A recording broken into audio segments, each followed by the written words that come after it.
Veneto Banca, oggi prima udienza in tribunale a Treviso, mentre al terzo piano in aula si discutevano le richieste della procura, davanti al tribunale andava in scena la manifestazione di un centinaio di risparmiatori. Solo all'uscita dell'ex presidente del CDA Lanza ci sono stati attimi di tensione, allora vediamo la cronaca di questa lunga mattinata.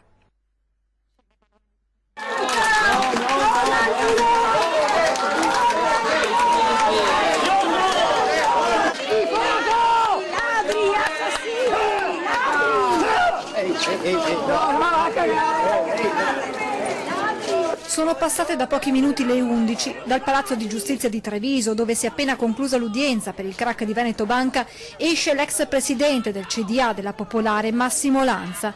Nei suoi confronti prima un ironico applauso, poi la disperazione dei risparmiatori prende sopravvento e volano insulti e sputi. Sarà questo l'unico momento di tensione di una lunga mattinata iniziata alle 9, quando un centinaio di persone si è dato appuntamento davanti al tribunale. Niente fischietti o cori di protesta, a parlare striscioni e cartelli e poi i volti e le storie di chi da questa vicenda ha perso tutto. Mia mamma tanti anni di Svizzera, tanti anni di duro lavoro, si è vista azzerare i suoi risparmi, è inaccettabile. Siamo tutti a terra perché veramente ci hanno portato via tutto. Uno soldi che avete messo via con un obiettivo di essere tranquilli. Di avere una vecchiaia serena, la nostra serenità dove è andata? Avevamo messo risparmio anche per il nostro futuro di vecchiaia e questo non è stato possibile. Più tardi viene organizzata una sorta di flash mob, tutti a terra, prima seduti, poi distesi.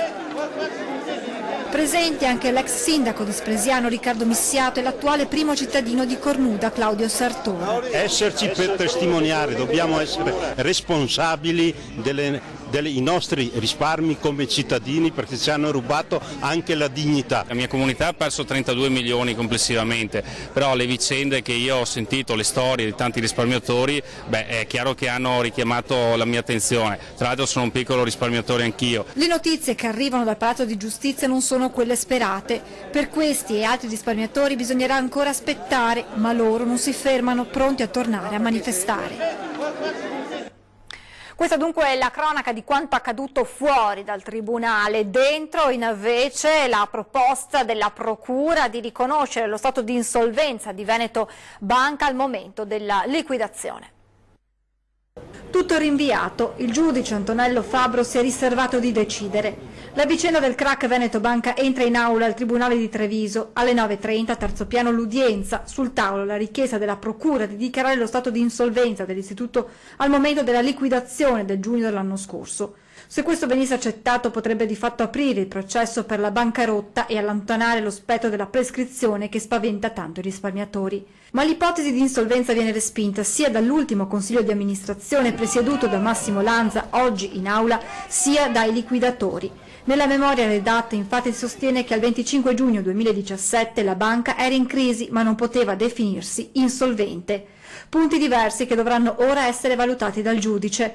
Una decisione, la sua, che non sorprende l'avvocato Luigi Fadalti, rappresentante di diversi risparmiatori, oggi rimasto fuori dall'aula. Il Tribunale, su istanza dei commissari liquidatori e delle difese delle persone convocate, ha ritenuto di escludere la partecipazione mia in rappresentanza di alcuni soci della banca. A me risulta che il pubblico ministero abbia insistito nella richiesta di declaratoria dello stato di insolvenza e soltanto in via subordinata, abbia formulato istanza per l'espletamento di una perizia.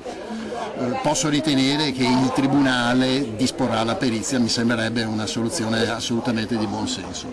Perizia che dovrà accertare che cosa, avvocato? Che dovrà accertare sia la data della liquidazione coatta amministrativa, cioè al 25 giugno del 2017, la banca era o meno in condizione di assolvere con mezzi ordinari le proprie obbligazioni.